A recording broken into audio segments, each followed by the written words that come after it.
یہ بنگلور سے مرسلین بھائی سوال پوچھ رہے ہیں کہ عید غدیر کیا ہوتی ہے اور اس کا تأثر کہاں سے دیا جا رہا ہے اور اس کی کیا تاریخ ہے۔ دیکھیں مرسلین بھائی اور دوسرے ہمارے مسلمان بھائی، حج سے واپس لوٹتے ہوئے جب نبی اکرم صلی اللہ علیہ وسلم نے اپنی آخری عمر میں حج فرمایا تو حج کے تمام ارکان مکمل کرنے کے بعد 1.25 لاکھ صحابہ کی میت میں اللہ کے رسول نے حج فرمایا تھا۔ حج کر کے جب آپ واپس مدینہ کی جانب لوٹ رہے تھے تو بیچ میں ایک مقام آتا ہے غدیر کے نام سے۔ جب یہ قافلہ وہاں پہنچا ہے تو وہاں پر نبی اکرم صلی اللہ علیہ وسلم نے حضرت علی کا ہاتھ پکڑا اور عام مجمع کی طرف خطاب کر کے فرمایا کہ من کنت مولا فعلی مولا، یعنی کہ جس کا میں دوست ہوں علی اس کے دوست ہیں۔ اب یہ جو لفظ مولا ہے اس کے بہت سارے معنی ہیں۔ اگر آپ ڈکشنری اٹھا کر کے دیکھیں گے تو دوست کے معنی آقا کے بھی آتے ہیں، مولا کے معنی آقا کے بھی آتے ہیں، مولا کے معنی جو ہے مسجد کے امام صاحب کو بھی مولانا کہتے ہیں ہم، سردار کے بھی آتے ہیں، آقا کے بھی آتے ہیں۔ اس کا ایک معنی دوست کا بھی آتا ہے اور اس کا ایک معنی غلام کا بھی آتا ہے، مولا کا معنی غلام کے بھی آتے ہیں۔ اب یہاں کون سا معنی لیں گے ہم؟ جن لوگوں نے اپنی مطلب کی بات نکالنی چاہیے انہوں نے اپنے مطلب کا معنی بھی لے لیا۔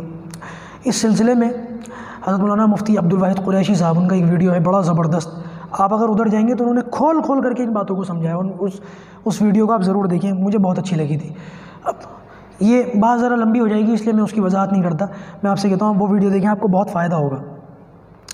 بات صرف یہ یاد رکھیں کہ آپ صلی اللہ علیہ وسلم نے یہاں پر حضرت علی رضی اللہ تعالیٰ عنہ کی فضیلت بیان کرنے کے لیے، صحابہ کرام میں ان کا مقام اور مرتبہ بیان کرنے کے لیے الفاظ فرمائے تھے، خلافت کے لیے الفاظ نہیں فرمائے تھے۔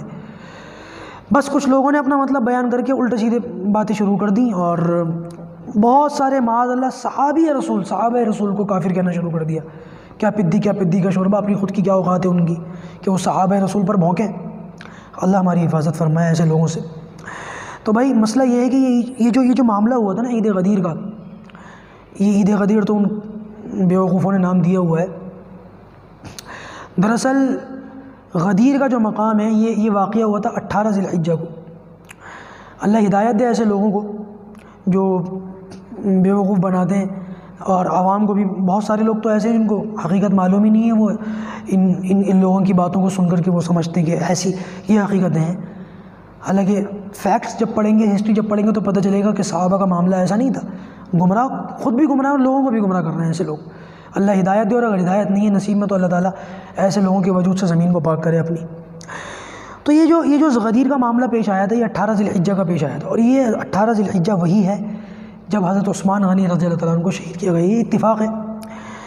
اب معاملہ یہ ہے کہ یہ اس دن عید مناتے ہیں، اور وہ لوگ جو بیچارے معلوم نہیں، جن کو پوری معلومات نہیں ہیں، وہ معلومات نہ ہونے کی وجہ سے اس دن وہ بھی عید منا رہے ہوتے ہیں۔